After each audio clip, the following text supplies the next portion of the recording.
In this video, I will show you how to remove email from Roblox account in 2025.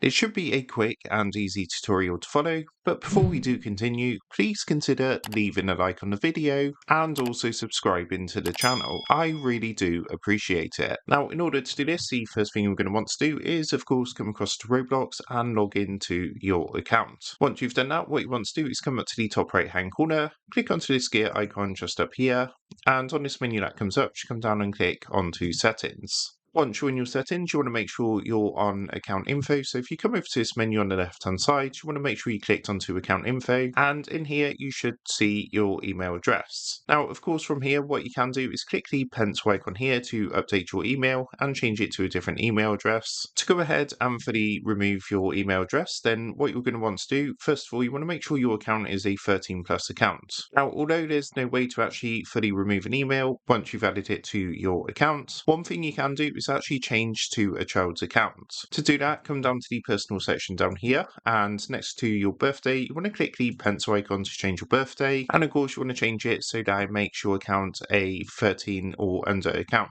So what you would do is change the year, just like so, then go ahead and click the continue button at the bottom, and on this pop-up just go ahead and click continue to confirm. So it's just going to take a minute or two now to update, and generally they're going to send a code to you via email if you do have something like two-step verification. So once you've completed two-step verification, what it's going to do is finish updating your birthday, and as soon as it's changed it, as you can see, it's going to go ahead and remove your contact methods, so of course your email and phone number. You can now see there is a option to add a parental recovery email, but as you can see, the original email has now been completely removed. So that's how to remove email from Roblox account in 2025. With that being said, I hope this quick tutorial did help you out today, and if this did help you out, I would really appreciate it if you was to consider dropping down below the video, leaving a like, and also subscribing to the channel. With that being said, I just want to take a minute to thank you guys for watching this quick tutorial, and I will see you in the next video.